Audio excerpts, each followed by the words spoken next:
Hey y'all, welcome to Art of the Budget. My name's Nicole. My pronouns are she and her, and I live in the Pacific Northwest on the traditional unceded territory of the Coast Salish Nations.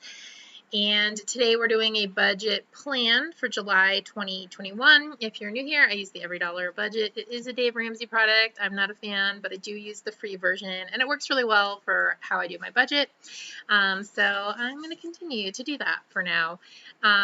If you are returning, thanks so much for coming back. And if you enjoyed this video, I would love it if you would like it. If you haven't already, I would also appreciate if you would subscribe. Today we're doing a budget plan, so I'm looking at my plans for July. I do budget 1 month ahead, so I'm budgeting off of the money that I made in June. And despite the fact that I do know how much money I made in June, I still like to budget off of this nice round number because I made this money in June. I was still on contract, so I teach adjunct teach on top of my full-time job. So my income is going to be about $4,000. I like to budget off of a round number because I like knowing that I have a little bit of cushion. So anyway, obviously that doesn't work for everyone, but for whatever reason, that's just the way I like to do it. All right, so let's get into the plan. Scrolling on down, I'm planning to share about $150. A little more than $60-$75 is fixed, which just means those are things that I I have agreed to have taken out of my account every month. So they're maybe smaller amounts, but on an ongoing basis. And then the rest of it, I just share as I see fit with either people, organizations that are doing cool things, or just anyone I want to share with. And then 2% to art goes to buying not just art, but just things from independent creatives that I think are cool and I want to make sure I'm supporting in my budget every single month. It is nice for me though, because then I get to have like art and stuff like that. Okay, as far as savings, I'll just be at like additional savings. I'll just be saving my interest income. My Roth 500 will automatically go to that.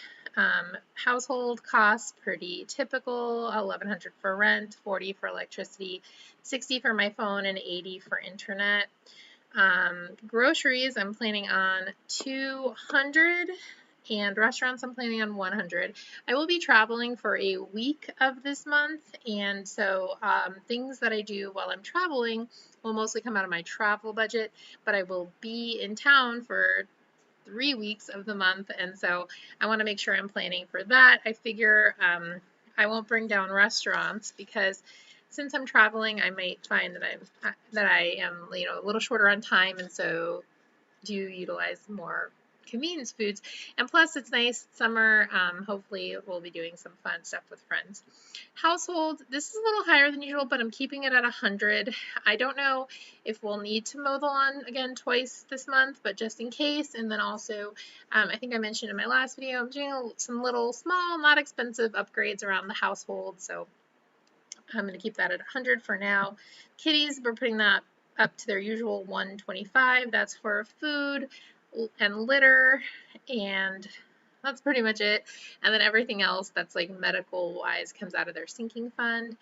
Gas, I'm going to go ahead and keep that at 100 because I'm traveling for a week. I will have a rental car and I will be putting gas into that, but I'll go ahead and take that out of my travel funds, if that makes sense. How I actually decide like how I'm going to do that, it really is random and it's just moment to moment. But let me know down below if you have any like any best practices or any specific ways that you decide what something like traveling, gas while traveling comes out of, or something that could come out of multiple areas. I believe this is supposed to say registration, but normally I do $10 per month, but something I decided to do this year was because I make a little less in the summer because I'm not adjuncting, I decided to pay off or like finish filling up the sinking fund for things like registration and like last month for my renter's insurance. I know it's just a small amount, but it's good practice for me. I'd love to start doing that with the larger amounts.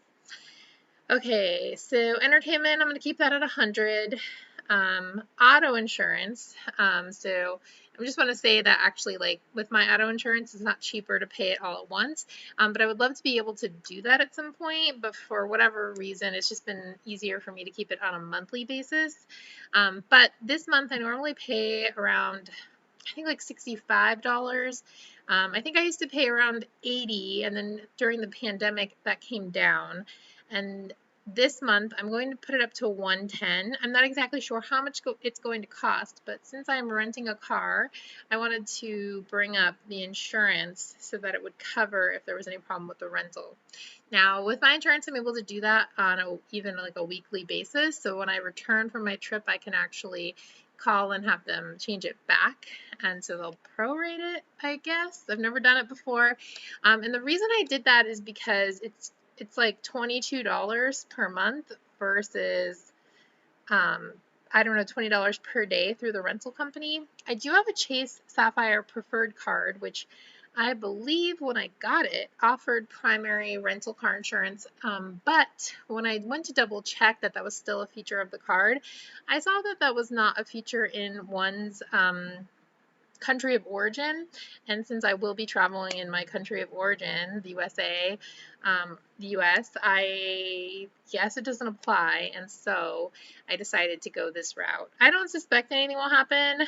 And I think of all the times that I just rented a car with no insurance and, well, I mean, my own insurance, but without the proper amount of coverage. And I don't know. I'm trying this. Let me know down below what you think or what you do. I'm trying this out for this month. Better safe than sorry, right? Okay, so let's go ahead and look at, oh wait, you know what? Renter's insurance, I'm done with that because I finished that in June, so I can take that out and I have $10 to put somewhere. Cool. All right, so I'm going to go ahead and put it in, I'm just going to go ahead and put it in the health fund. Okay, so it's an every dollar budget, $80 going to health, a little over $500 going to the cat fund. That will bring me up to $1,500 as long as nothing wild happens between now and then, so that will be great. Yeah, 83 going to cars, 25 going to tech. I probably need to work on that a little bit more.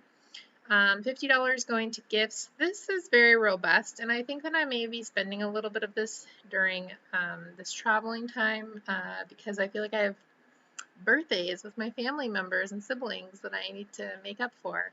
I'm putting $80 into winter coat / clothing. This is really just clothing now, and that's because I am interested in changing my wardrobe a little. I'm in uniform. I wear a uniform. I wear the same type of outfit every day.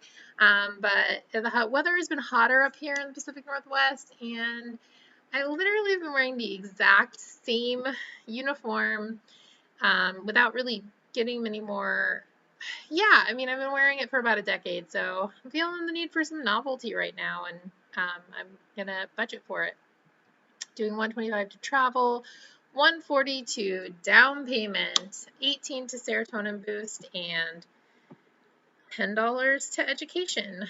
And I just want to like remind myself, student loans, it's normally about $300 and it's zero. So I'm really appreciative of that. It's way down here. Debt went from like the #1 thing on my budget to down here at the bottom. And I love that I was able to do that. I love that I have less of a focus, and I'm so appreciative of not having to pay this right now. It does help a lot. And I do public service loan forgiveness, so I love that I'm getting public service loan credit for these payments of zero. But yeah, that's me. That's July. Let me know down below if you've got any exciting plans, and I will see you in the next video. Thank you.